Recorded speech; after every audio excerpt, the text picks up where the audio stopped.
Hello, chat. What is up?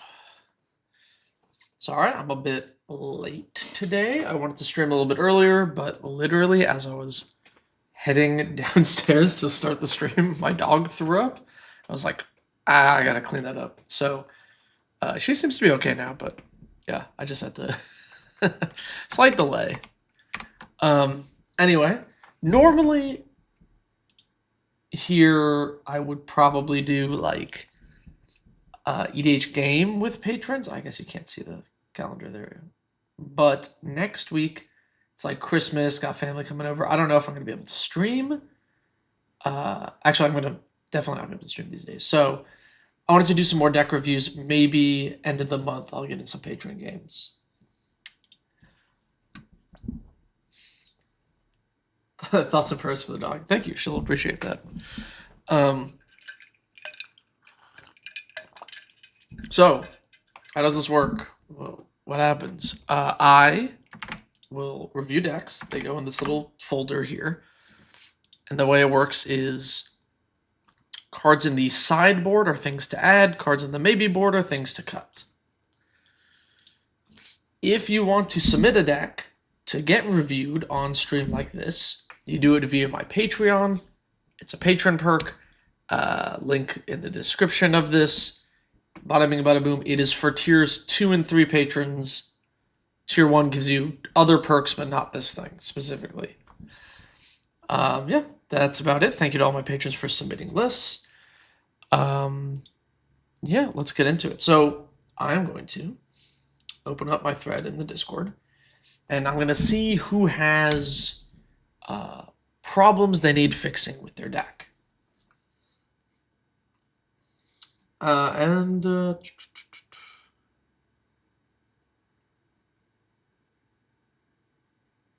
right, here we go. Let me just clone this deck.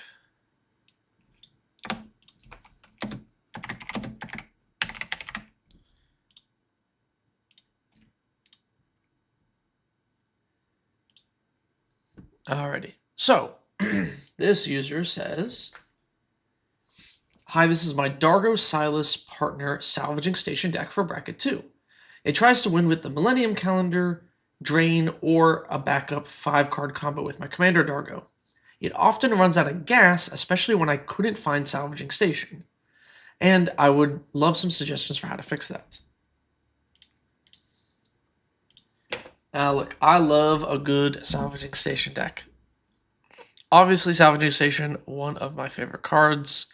I love that we have the Millennium Calendar in here. This looks like a pretty sweet list. Now, running out of gas will happen a lot when you have a lot of these like bauble heavy decks because they just cantrip, right? And when you cantrip into a land and you play the land, you run out of cards, you know? Hello, Heroic Jerple? Heroic, that's a good username. You know, you run out of cards. You need things that provide card advantage. A cantrip is not card advantage, right? Now your deck has a lot of cantrips, and there's a few ways we can get card advantage out of this. I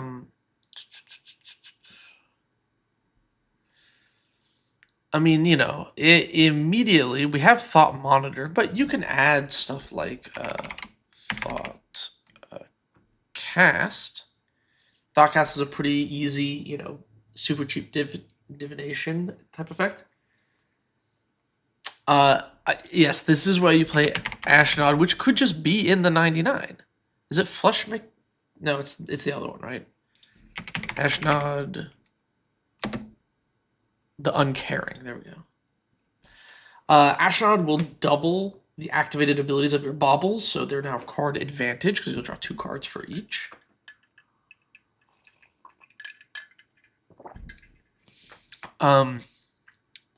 And this is like another great place where EDH Rec is a super useful tool. If I type in Thoughtcast, which is an artifact control, you know, card draw card, I can see other cards that do similar things, right? And actually, I don't know if anyone noticed this, but if you go to the page for a card, not a commander. Like, if I go to a commander, it says, like, synergy. But if I go to a card, they have a new stat. It's not a synergy stat anymore. So it has this lift. And it basically means that if the lift number is high, then it means this card, Thoughtcast, and this card, Copper Mirror, are not commonly played, but when they are commonly played together. Which is kind of like a neat little thing that they added. But we can try and find some other card advantage type things. Boom, look at that. Padim. This is another card draw artifact thing. I don't know if you had one. I think you didn't. And you can just kind of find pieces like that. I think Padim is actually kind of a banger choice. This one's also pretty good. I think Golbez is quite strong. Forensic Gadgeteer is good. I think they might not have it in there because it does let you do a few combos. I don't know if it would go infinite with anything in here. You can play Forensic Gadgeteer. It's for bracket 2, so I don't want to add anything too crazy. Oh, I see someone else in chat already said, yeah, blues, thank you. Yeah, Golbez is like a really banger addition. You want to build a Simic deck that assembles engines, thinking about not counters. I mean, you just got to pick something that you like, really. Anyway, back to the list here. So what are we cutting, right? What are we cutting for our card draw here? It could be a couple of different things. It depends on how you want to lean in terms of like value what your deck does. But I would say probably Wretched Biomass. You have to like sack some creature, and you have 10 creatures total. I guess it's like not bad with Dargo. Maybe that's okay.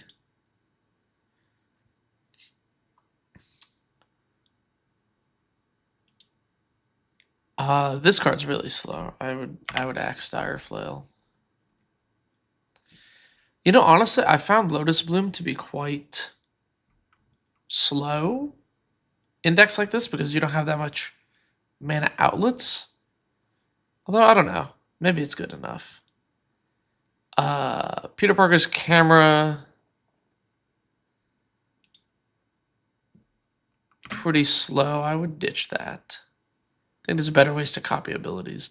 Territory Forge. I have Territory Forge in my list as I've been testing it out, but I think it's actually quite bad.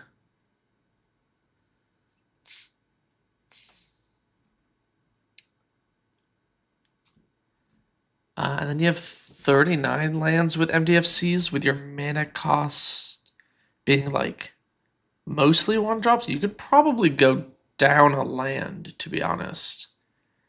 You could probably cut like a Swamper, an Island maybe. There's no Technomancer loops here, it's just a Value Technomancer. I think it is just a Value Technomancer, but that's still good. It's still good in a list like this because it's really good with Dargo.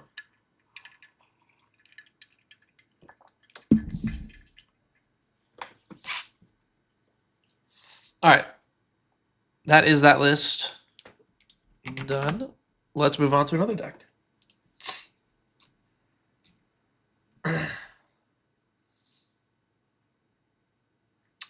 Here's a simple request. An Arabella list. And they simply want a few upgrades to increase the power level. Can do.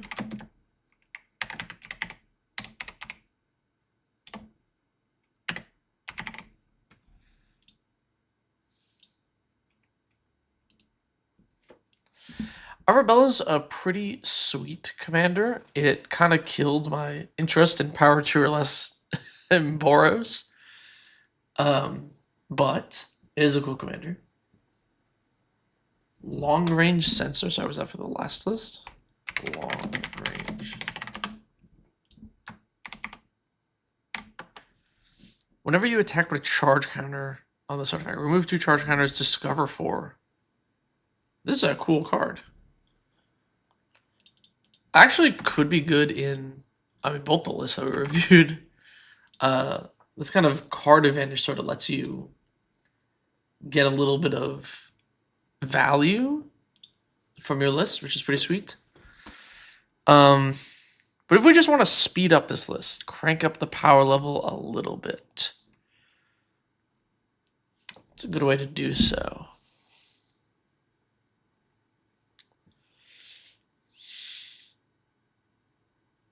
I mean, perhaps Duke goes to maybe board.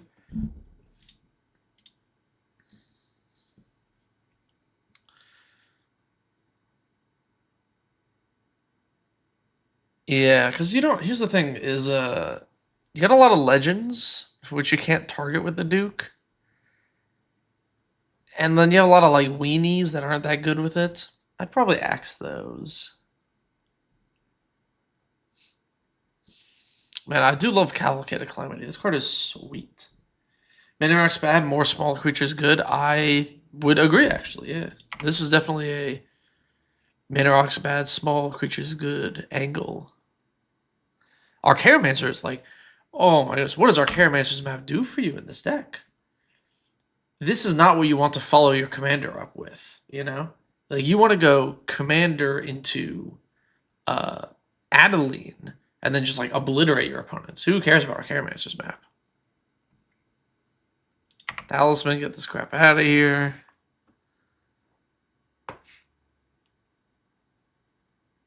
Helm of the Host is so greedy.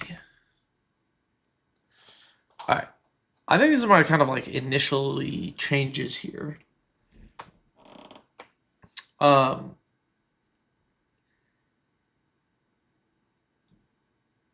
really like long range sensor. I feel like you'll actually cast a lot of stuff here. How do you know if your deck is chosen or not? It'll be in if you go to my Architect, which is in the description of all my videos. You can sort here. They should all have, unless I forgot, I guess. They should all say by so-and-so. So you can see your username is there.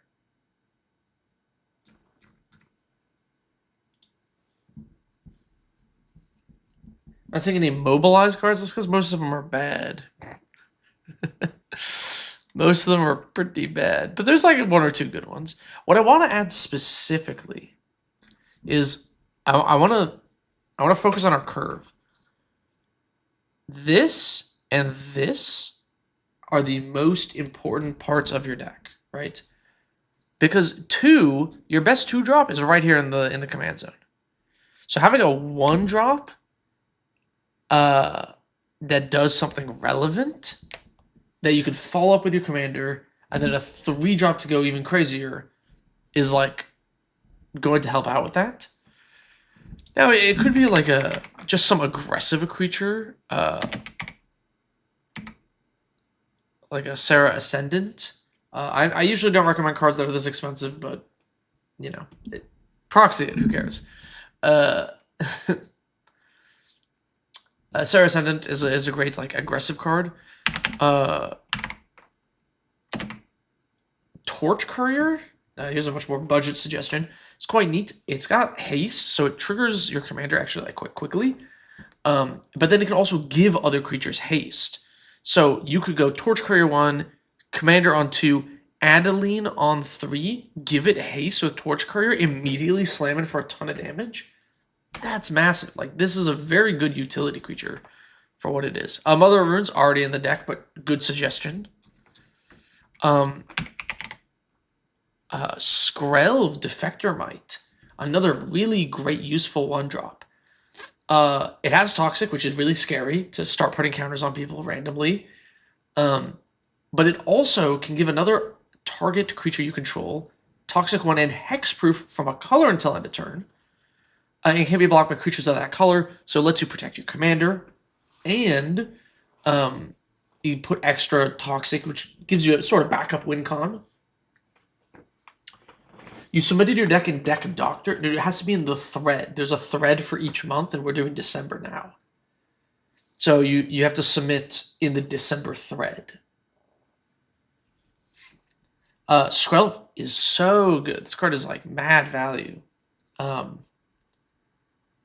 then the 3-drop slot, I feel like you have, some good ones, but I feel like we could use more. There's a lot of what I want to say is like 4-mana chaff cards that we can cut. Ironis is a really good top end, but Keeper of the Court is like pretty slow. I think that also gets axed.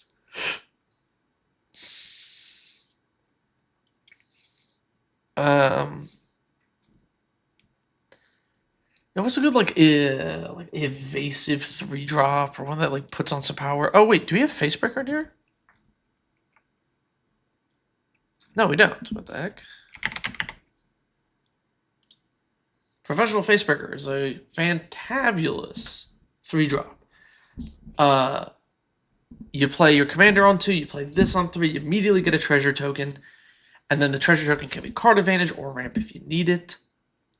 Super good. Does artifact creature matter? In this deck? Not particularly. I don't think so. Soul Ring is not that good in this deck. Yes and no. Here's the thing, is it does let you go Soul Ring 1, turn 2. You can immediately drop like a Mentor of the Meek and then start drawing cards, which is pretty great. Or play this and start drawing cards. So I think the Soul Ring, because there's like enough things that it's like reasonable. Sorry, I also cut. What did I just cut? Ornithopter of Paradise. I don't know what this does for us.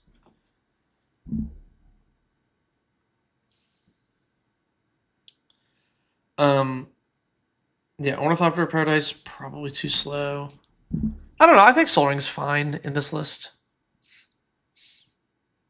Oh, is there a Felbar Stone? Did I just miss that? There is. Get this crap out of here.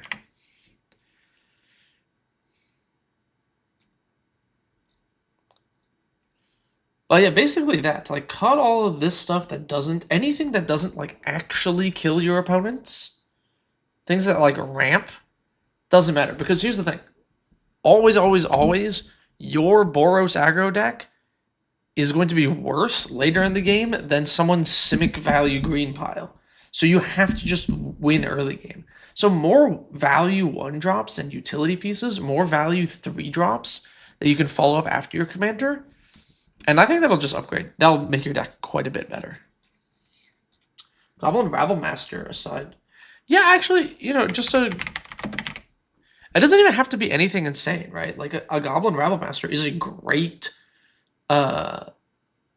addition to this list, This is going to, like, you play your commander on 2, you play your Rabble Master, it makes a 1/1, you hit somebody with haste, and then next turn, Rabble Master is going to give itself +2/+0 because it makes another goblin, and you're going to slam someone for, what's that, 1, 2, 3, +4, 7, and then trigger this.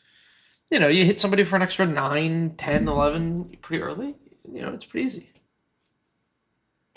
Oh, this is your deck. You're in the chat. Yo, what's up? Yeah. Okay. I don't know what time you joined. I guess we'll just briefly summarize that. Your deck, the curve, your 1-drops and 3-drops are the most important because your best 2-drop is already here. So I'm suggesting you cut all of your ramp and like slower cards, and we just put in more utility 1-drops and like aggro pieces, and then more utility 3-drops and aggro pieces. We're winning 7 board wipes and the how many board wipes are we running?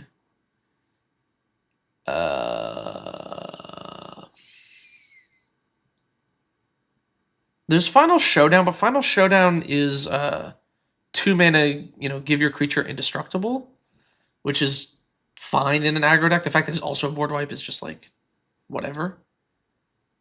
I don't think they have that many board wipes. Battle of Bywater is like one-sided in this. Martial Coup lets you recover and then play your commander and kill somebody. Hour of Reckoning, kind of one-sided. I think it's fine because a lot of these are like one-sided almost. It lets you push your advantage, right? Because you cast Dusk and then you hit them for damage because they have no blockers.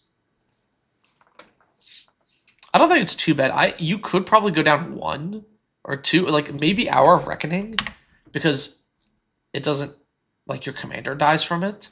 You probably don't want that. Something like that. Bombardiers? Is it Goblin Bombardiers? Is that what you're talking about? Goblin Bomb.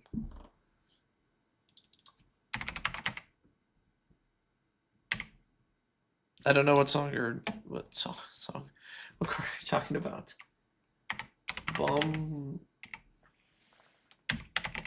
Bombardiers? I'm typing this. Broadside Bombardiers. Menace Haste, Boast, sacrifice another creature or artifact. There's 2+. Oh yeah, this card's like really good in Cube.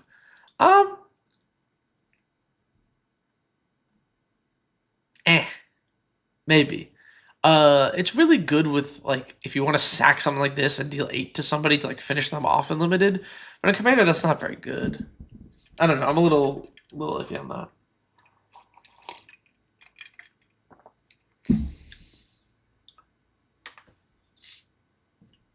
Okay, so the heavy board wipes is a meta call. That makes sense. Ooh. I wanted to suggest Stigma Lasher and Screaming Nemesis. All right, Stigma Lasher, 2/2. It's got a Wither. But anyway, when it bonks somebody, they can't gain life for the rest of the game. Super funny in an aggro deck. Screaming Nemesis is a 3/3 with haste that does the same thing. If it hits a player, they can't gain life for the rest of the game. And then when it's dealt damage, it deals that much to any other target. Another good aggro piece. All right, I'm moving on to another list, but hopefully some of those suggestions helped out. Really, honestly, if I had to pick one thing to add, it is Skrelv Defector Might. This is so good in your deck. This card puts in way more work than it has any right to do. It is so strong. How many cards is this deck playing? It looks well over. There is a lot of cards in this deck. I don't know why we have so many. Cut a bunch of your 2-drops. You already have a good 2-drop in the command zone. All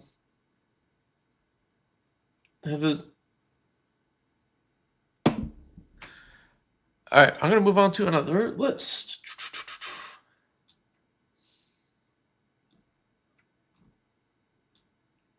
Who else suggested something?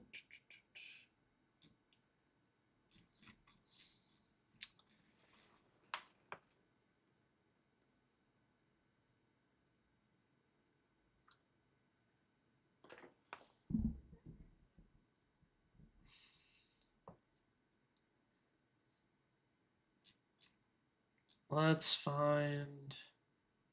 Oh, here we go.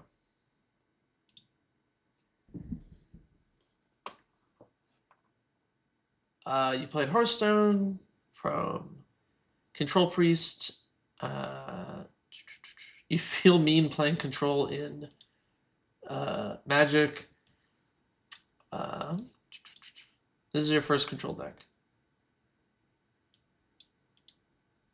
Okay. And you want suggestions on weird ways to use this commander? You see, this is a...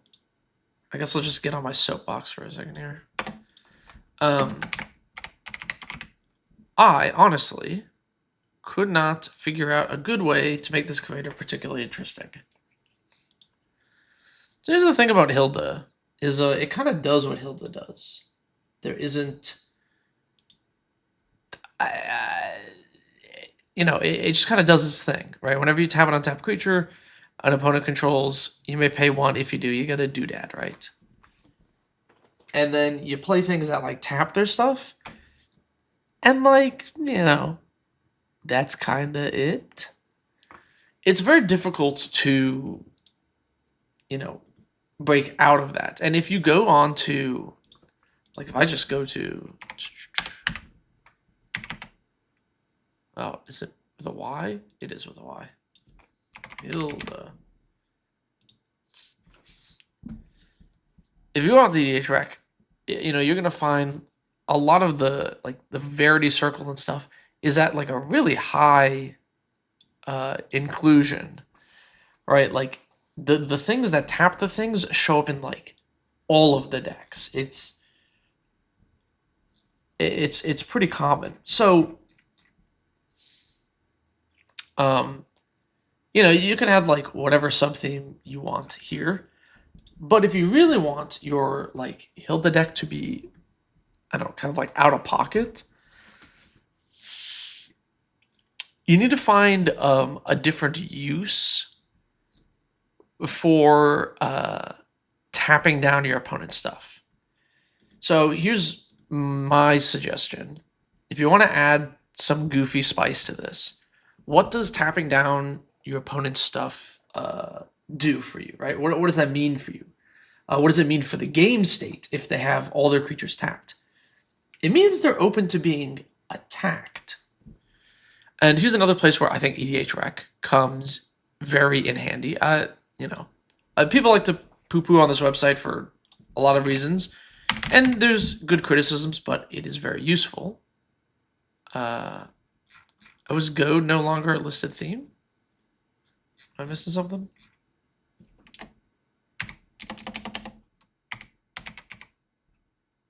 There's no Goad anymore. What the heck?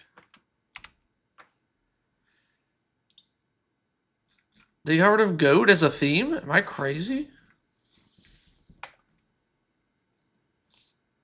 Oh, is it Forced Combat? Hang on. There it is. There we go. And then you can, sort by like colors or whatever. And you can then add things from here. So, this Insidious Singer lets you pay mana to goad a creature. And then whenever that creature attacks one of your opponents, this turn you draw a card. Bloodthirsty Blade, Psychic Impetus, blah, blah, blah, right? There's a bunch of, there's a reasonable amount of goads. Then you can add that as like a sub-theme here, right? So it's not just that you're doing the normal control thing where you're like, I tap your things until I have an army of elementals in attack. I tap your things and I'm going to goad this other big thing, and now you can't block it. So now this is a more effective use of goad. Dog Sauce, we're not adding Mesmeric Orb to this deck, although that is another sub theme. You know what? I'll give it to you. I'll give it to you this one time. Right? You can add. You can make it a mill deck and play stuff like Mesmeric Orb, which synergizes with tapping your opponent's things down.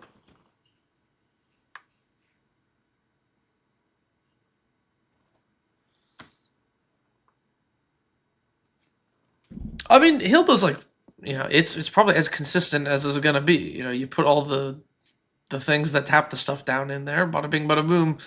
That's how the deck works. It's very easy to make a Hilda deck like do something, but to make it do something like weird or unique, think about what having your opponents having no blockers or having their stuff tapped, their permanents tapped. What does that mean for you? And find other ways to utilize that. Combo with someone. We're not doing that. But yeah, I like Goad could be a fun sub theme.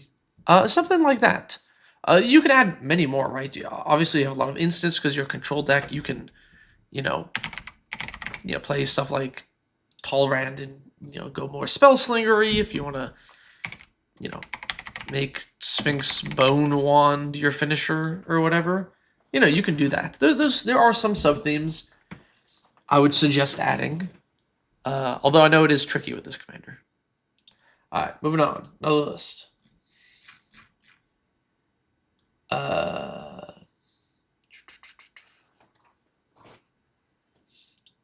Okay, well now, as soon as I saw the description of this, I have to click on it. Blues, I think you're in the chat, right? Slow and grindy Esper Luris deck. This deck has issues with proactivity and struggling to commit its own game plan without trying to police the table. Ah, a classic issue. This is very neat, though. This is kind of fun. I love this townhouse. I love Luris. This is a very good idea for a deck. I like what you're cooking here.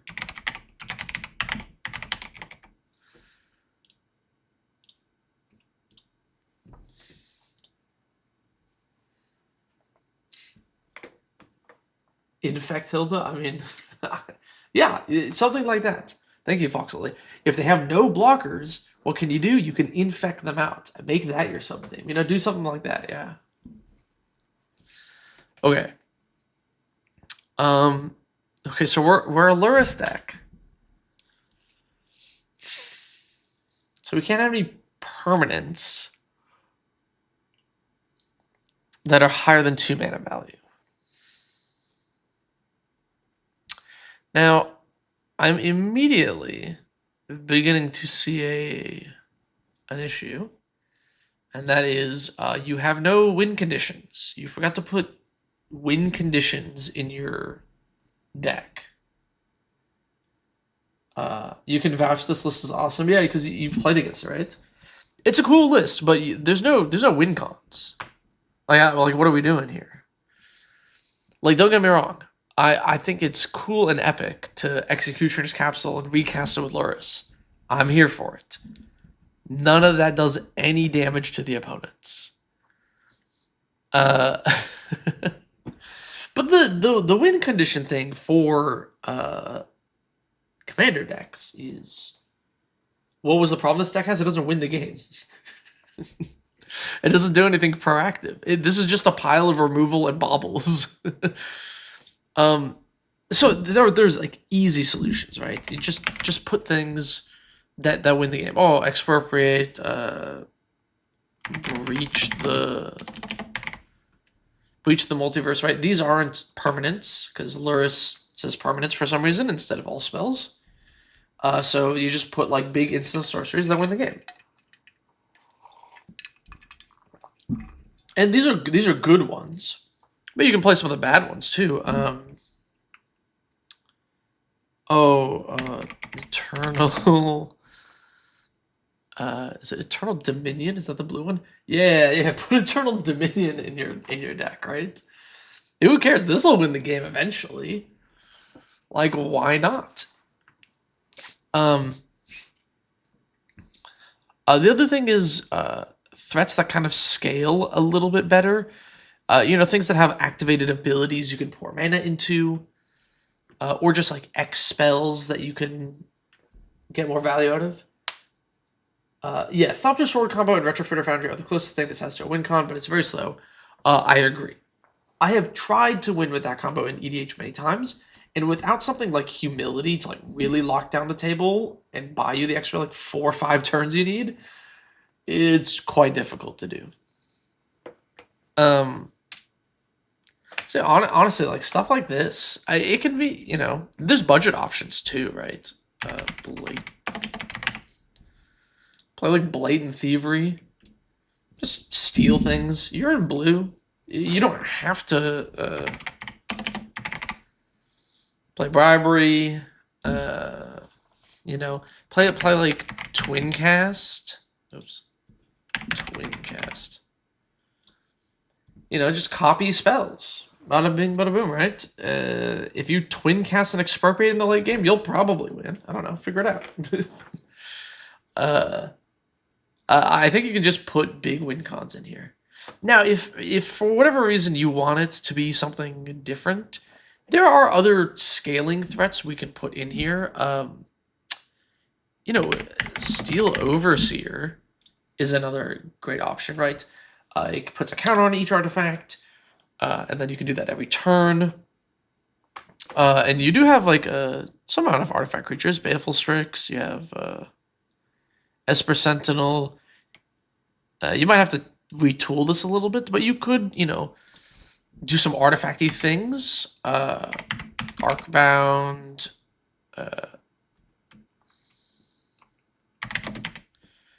Arcbound Ravagers and walking ballistas and like things to like copy them or add counters and stuff. Walking ballista is a great control piece, right? Skittering crawlers of 40 turn clock. It sure is. Maybe things like this that could help out. Are there good engines for recurring Urza Saga using the constructs to win? Oh, you know what? Right, we have Expedition Map. Oh, but we can't. Now, normally what I would say is you Expedition Map for Inventor's Fair, and then you get Crucible of Worlds, and then you play your Inventor's Fair, and then like start looping, and then you Luris back the Expedition Map, but you can't play Crucible. I don't know. I don't know if there's a good way to get lands back outside of Crucible of Worlds, outside of green. Oh, you do have trade routes, right? Discard a land, draw, return target land. This sounds really stupid, but you could play trade routes, right? Because you just respond to the last trigger on Urza Saga by making a construct, and then you bounce it to your hand. That is infinite value.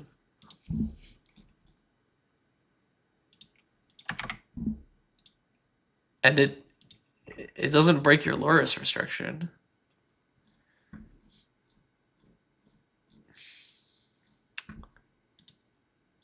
But does Luris let you play lands? No, right? It's a cast, yeah. It doesn't let you play lands. Yeah, I don't know how else you're getting lands back from the bin in these colors. Hall of Heliod's Generosity? Oh. Now we're cooking. Okay, wait. Yeah. Okay. So we Hall of Heliod's Generosity. So, you go Expedition Map, grab your Urza Saga, or your Hall, right? Luris, recast Expedition Map. Expedition Map to get Hall. With Hall in Urza Saga, you can, again, we're infinite valuing here, right? We get an unlimited amount of constructs. Trade routes back Urza Saga to get more constructs is the slowest slob I've heard. But look at this deck though. We're playing Luris and like Kami of False Hope to just like fog every turn. This deck is already so slow. But yeah, you just need more like finishers. All of this crap that I have suggested. You could play what's it called? Oh, I'm blanking on the name. Desert something. Desert Temple? Temple Desert? Desert Temple. Look, alright. Alright, we're assembling the loop here. Alright, forget everything I've said so far. Here's your win condition. We're gonna play Expedition Map. You're gonna get Desert Temple, and then you get it back with Luris, and then you're gonna get Holly Heliod's Generosity. Then you're gonna get the Expedition Map back with Luris again, and you're gonna get your Urza Saga. And then you can now use Hall to keep getting back your Urza Saga, but you could use Deserted Temple to untap your Urza Saga and make more constructs.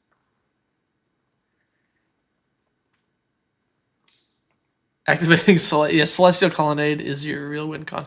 Well, I mean, if you have Celestial Colonnade, do you have the blue-black one? That one's unblockable. That one they can't beat, right? What's the blue-black one called? Tar Pit or something, right? Tar Pit. Creeping Tar Pit. Yeah, Creeping Tar Pit is... Yeah, this is a 3-2 unblockable. That's basically unbeatable. Dino DNA. Oh, how could I forget my goat? Dino DNA. Oh, this card's $16. What the hell? Or I guess it's $10 on this. Okay, Dino DNA. Now we're cooking. I've legitimately beaten the 3-3 elk in a game with Dino DNA. I put a Solemn Simulacrum under there, and then I just kept making Solemns and copying it with Taunos, and then I just made an army of 6/6s and I attacked. Yeah, what up, Broccoli? Yes, my voice is much better. Yeah, that podcast was recorded a little bit ago, so I've been feeling good for a few days now. You know, it's gonna be a good deck when I can't stop laughing and adding cards. I mean, yeah. Look, if you put a pile of baubles in front of my face, I'm gonna be very excited about this. Okay. I hope I've given you enough stupid suggestions for win cons that you can pick one and add them to your deck. I'm gonna say these are varying levels of good. In terms of cuts, honestly, you can cut a little bit of your removal here and there. You're really removal heavy. You just gotta trim a little bit for the win cons. Yeah, basically that's it. Cool deck though. This deck is very fun. This definitely looks like something I would build and then realize I had no way to win the game. I love Dino DNA. I love the virtual card event. It's so good for Drago control decks because you just go like, oh, I didn't need to cast my counterspell. Okay, here's a 6/6. All right, let's move on to another list. What time is it? It's only 11:30. Yeah, I can get through some more decks. Oh,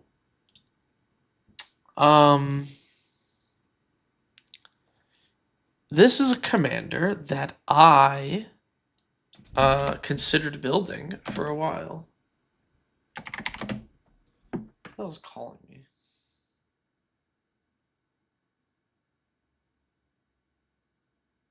Oh, shit. One moment.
Okay, whoops. Sorry about that.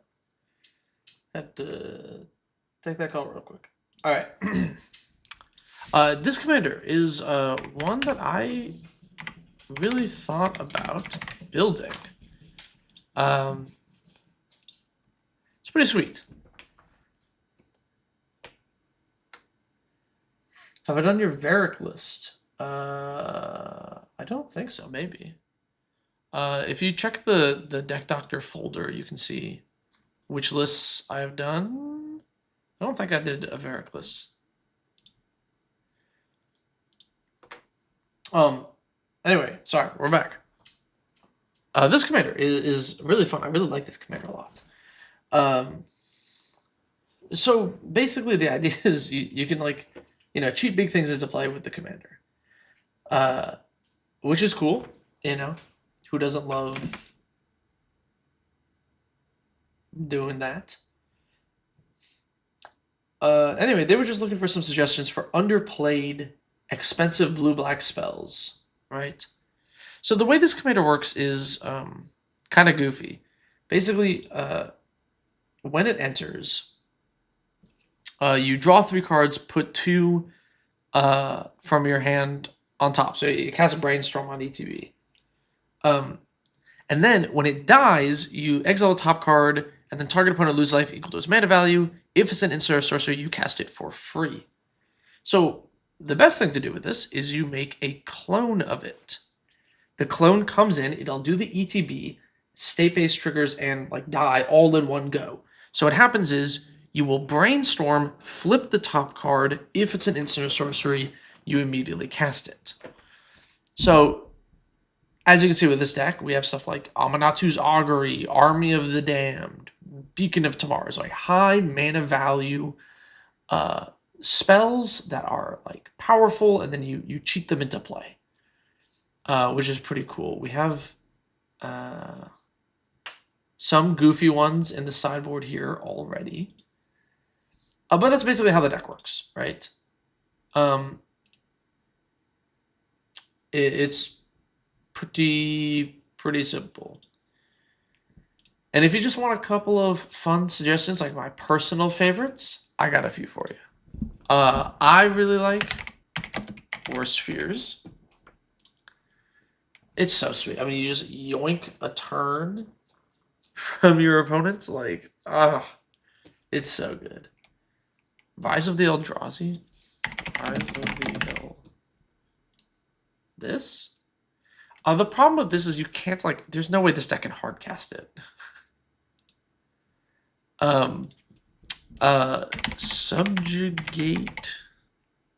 Subjugate the Hobbits. You steal each creature with mana value 3 or less permanently. Yeah, Profane Transfusion they did already have as like a maybe, so I didn't want to double suggest, but that is very funny. We have Clone Legion already. That's another favorite of mine. Oh, what's another like really good big dumb one? I might have some. I mean, you can play if you want to do. If you want to do epic spells, Eternal Dominion's very silly. I wonder if I have in one of my retired decks, maybe I have some big dumb blue spells that could go in here. None of those.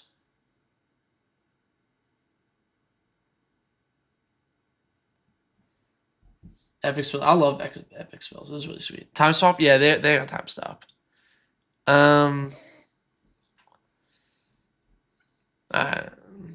These were the three off the top of my dome, but we could go to Skyfall, right? What's a banger? Greater than or equal to, let's say 8, right? It needs to be an instant or a sorcery. Allow partial matches. Oh, Mnemonic Deluge. I love Mnemonic Deluge. Is that already in here?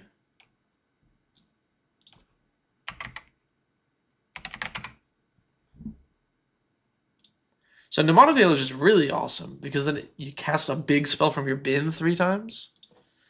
There's actually not that many spells that are like of this mana cost, to be honest. There's Curse of the Cabal, which is funny. I don't know if people even know that. Complete the circuit. Complete the...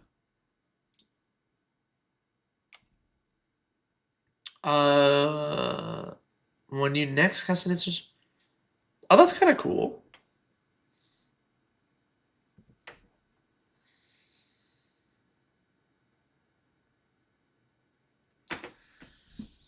That's pretty neat.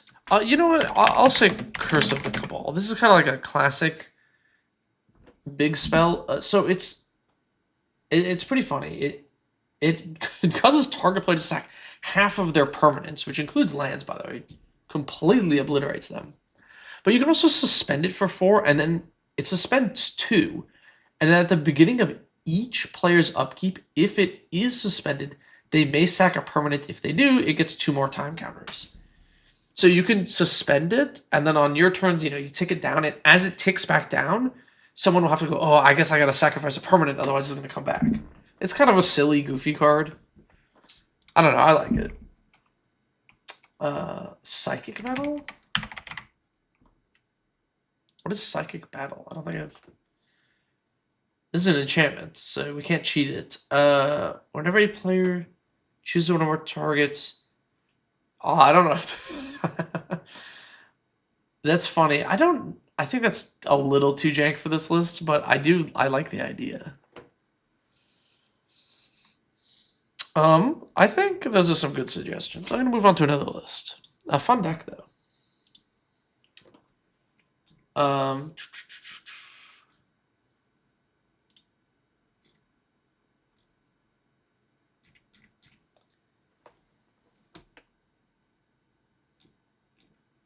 Let's look at... Some of y'all wrote walls of text, which I specifically asked not to do.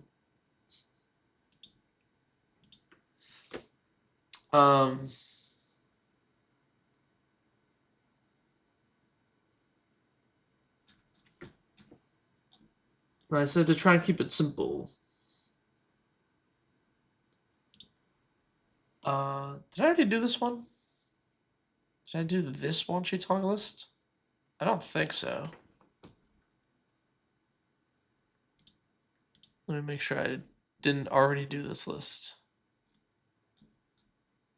I thought I reviewed a one sheet talk list, but I think I did not. All right, cool, perfect.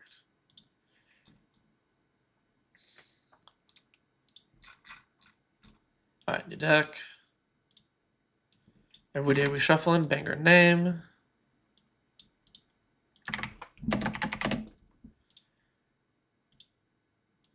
This is by Zand.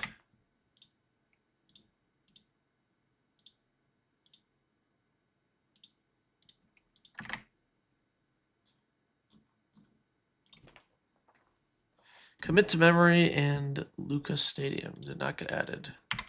Commit to Memory, and then it's because it's a Luca is Strixhaven Stadium. Got it.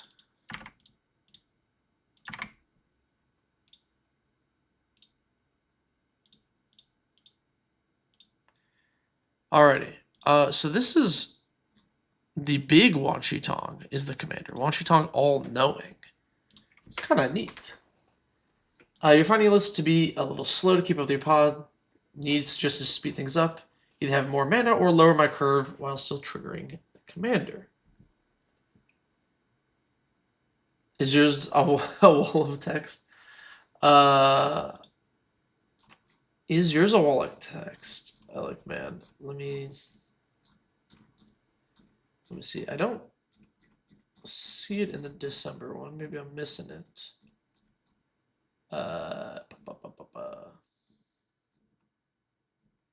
No, yours is not a wall of text, but I already did yours. I did it a couple of weeks ago. Deck Doctor. Yeah, I reviewed your list a couple weeks ago. If you get the stream from 2 weeks ago, you should find it. All right. So this Wan Shi Tong is interesting. When it enters, target non-land permanent owner puts it on the top of their library. They're second from the top or bottom, you know. It's like removal when it enters. And then when one or more cards are put into a library from anywhere, you make 2 1/1 spirits. They don't have flying, but they can't block or be blocked by non-spirits. So, I don't know. They're not great because they don't chump block. No worry, Alec, man. It was like a shorter stream because I wasn't feeling too well, so you might have just missed it. This is such a unique line of text. There aren't that many cards that like put things into people's library, which is a bit odd. And I suppose it makes triggering your commander a little difficult. I'm gonna assume you probably have like a decent amount of the reasonable ones in your list already.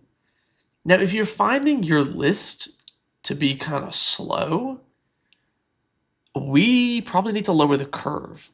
Oh my goodness. 3 8+, 4 6 drops, 10 5 drops. My goodness. Why did this owl get so much love for wizards? He's in 2 episodes. I don't know. I have no clue. I don't know. Like, I remember this character from the show. I watched Avatar, but like, was Wan Shi Tong like a big deal or something? Like, I don't remember that at all.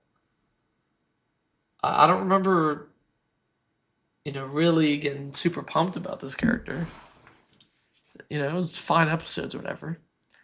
All right, a couple of things. Sway of the Stars. I know it like technically in theory triggers your commander, but it also shuffles your commander away. So it doesn't like what are you gonna do with the 1/1 spirits? Am I missing something? Is this not how?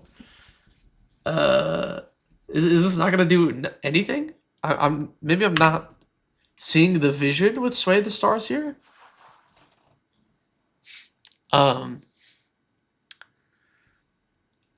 But yeah, I think Sway of the Stars is kind of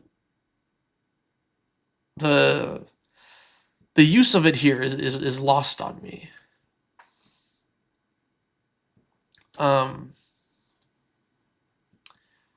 Actually, now that I think about it, your curve isn't too bad because these do have Omen and Adventure and crap. So it's actually not too awful. And Dig Through Time, and I'm realizing Commit to Memory and Dig Through Time are counting towards that 8-drop mark. So actually, your curve isn't too bad. Sway of the Stars just I don't understand what it does for your list in any capacity. Wan Shi Tong was a semi-okay deal. Had a point of getting. Yeah, no, I mean he's relevant to the plot. Yeah, like I'm not surprised that he got like a card, but I'm surprised that he got 2, and is one of the most pushed mythics in the main set. Like that's what I'm like, what? Anyway, that's neither here nor there.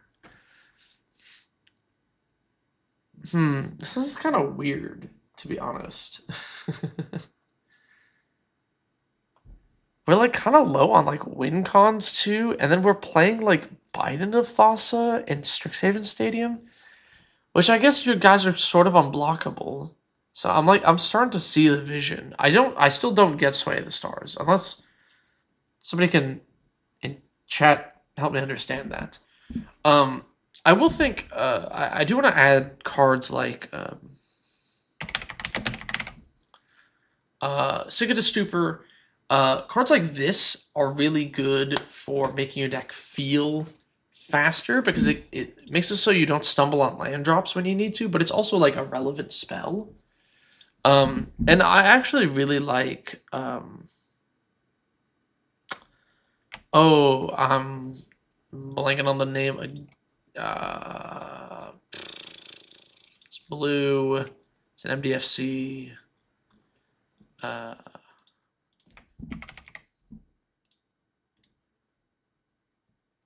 What's the Solundi Vision? There we go. Yeah, I like Solundi Vision.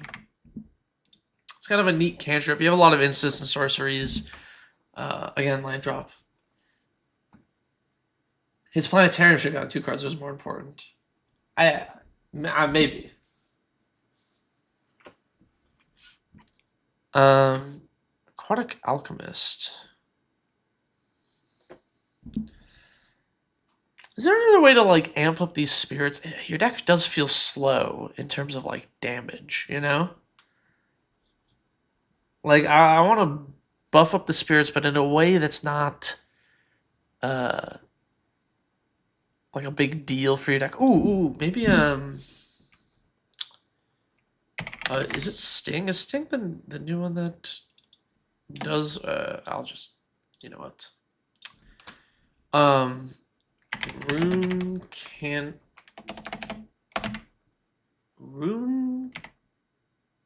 is it not Rune? Oh man. I don't know how to read or write or spell. This is a real problem for me. Is it not Rune Cantor's Pike? Oh, what the hell is the card? What card am I thinking of? A Rune Chanter's Pike. Ah. Okay, so Rune Chanter's Pike, Quietus.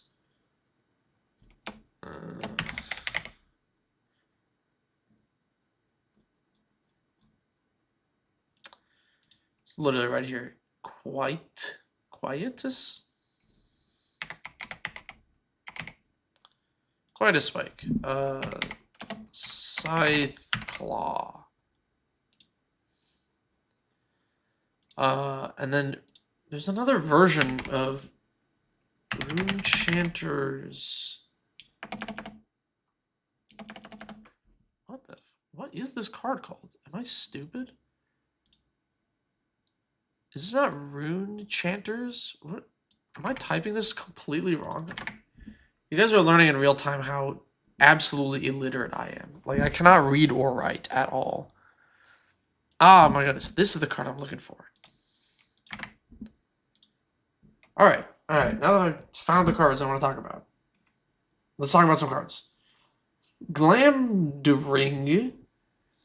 It gives a creature first strike and +1/+0 for each instant or sorcery in your bin. When it hits a player, you get to cast an instant sorcery, mana value equal to the damage for free, blah, blah, blah, right? It's basically Rune Chanter's Pike, but it costs 1 more to equip and it's slightly better. Quietus Spike slices a person's life total in half. Scythe Claw does the same. If you're going to make unblockable spirits and you're like, my deck is really slow, I'm not doing anything, I'm not killing anybody, these things will kill players. When you slice their life total in half, your deck will speed up a lot. Trust me. There's a literary crisis in America.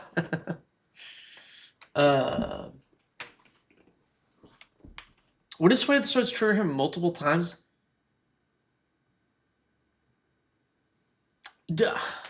Is that the point of this? Is that how it works? I want to make sure.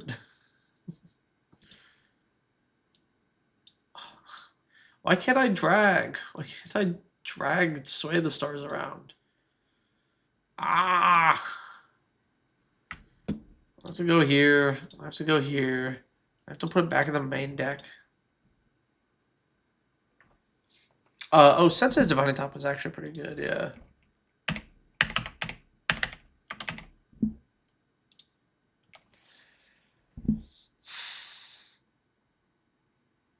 Okay, I see. If your commander's in play, Sway the Stars shuffles whenever, but it makes 2 spirits, right? Here's my thing: is it says whenever 1 or more cards are put from anywhere into the library, right? So if you Sway the Stars, you get at most 2 spirits. I still think that's bad, right? That's still not good.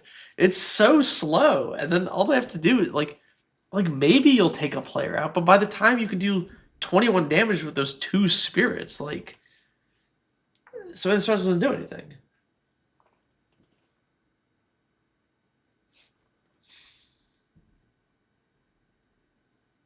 God Eternal Kefnet for this deck. Oh, yo, that's a banger suggestion, because the God Eternal, when he dies, just goes back into your deck. That's cool. That's actually really cool. Telljail's Tell. The Dargo and Silus is a very funky Magic the Gathering card. It's a 1-mana artifact. You tap, put target permanent you own on the bottom of your library. It does let you turn 1 spirit into 2 spirits every turn, which is kind of cool. And it's a 1-drop.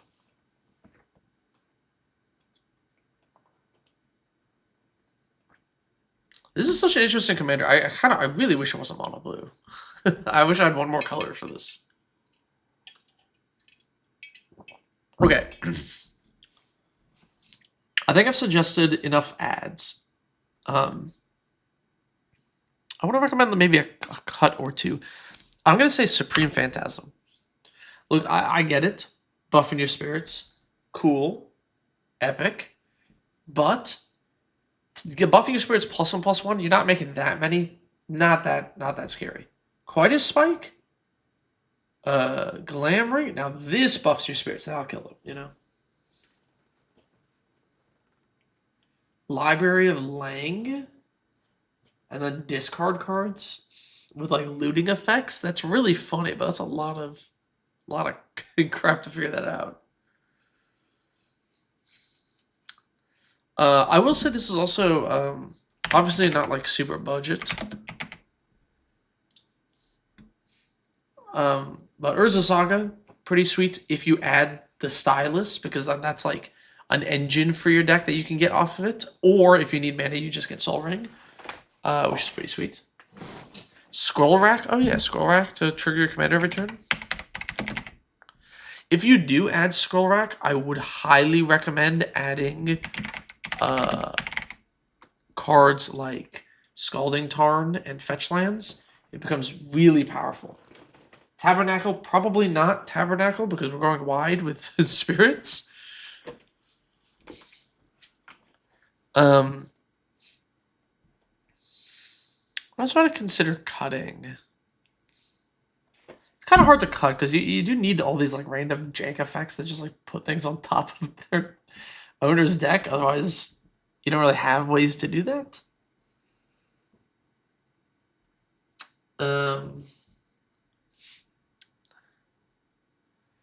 Patchwork Bammer is like okay, I suppose. I think Mind Slice Apparatus is pretty damn slow.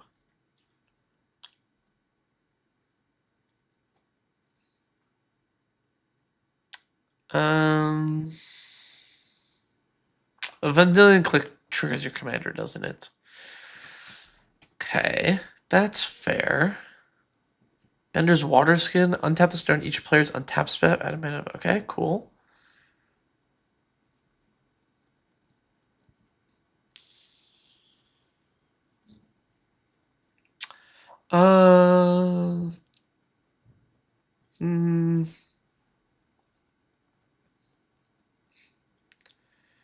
Ice Magic. Return target shooter's on its hand, put on top. Okay, I see.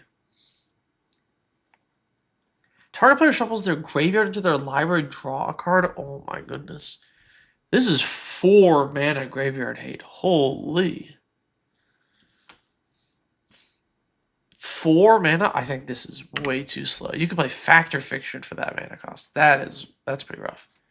Alright, I want to say these 4 are my ads.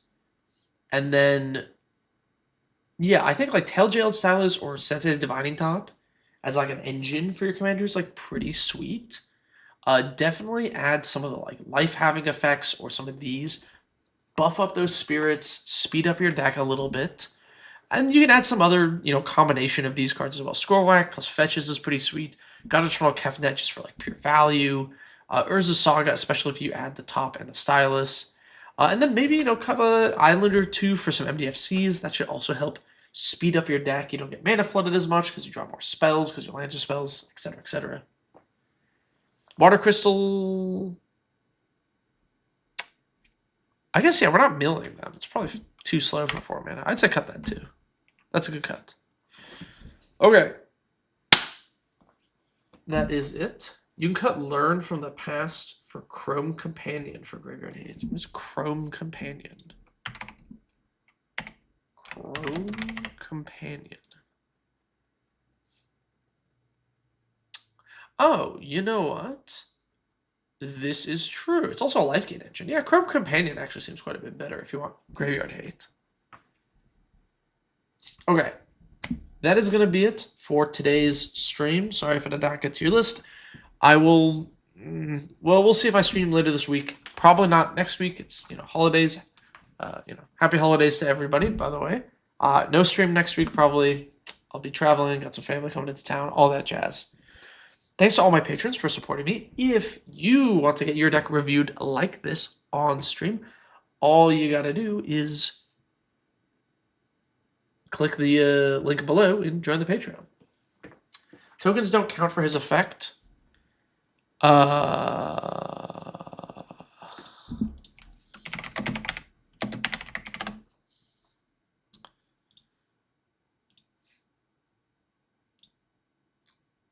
Oh, there's no rules. Let's see if I can figure this out. Let's figure this out real quick.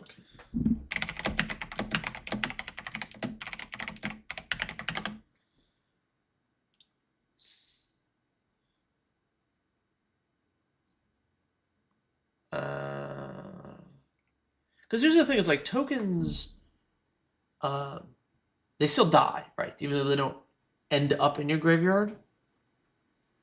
I'm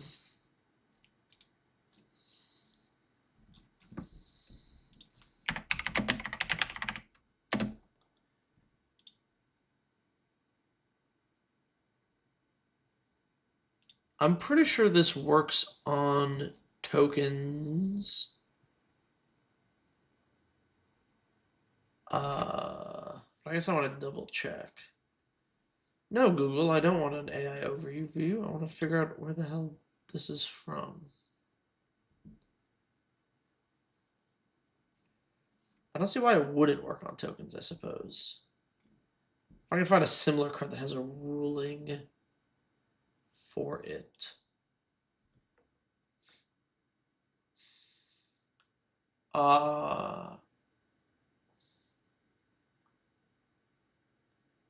Tokens aren't cards.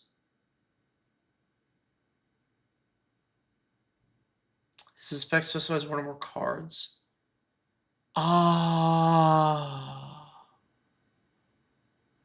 That's interesting. Let me what if I can get a quick answer here from like Attack on Cardboard? What time is it in Australia?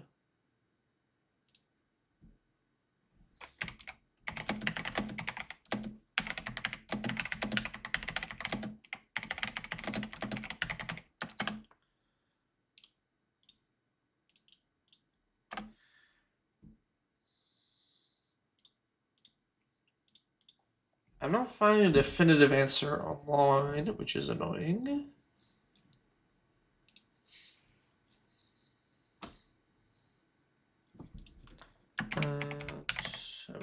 Token. Nope.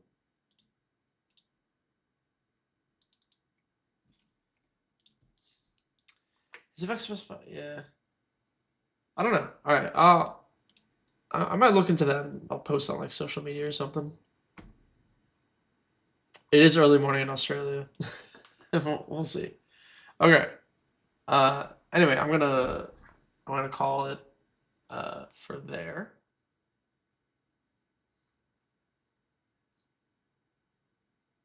No, Foxel, I don't hate you. I've already done one of your lists like last month. We'll see. I might do more. In like 2 weeks. Anyway, I'm stopping the stream for now. I'll catch everybody later. Elk Man, if you have a question, you can DM me. It's all good.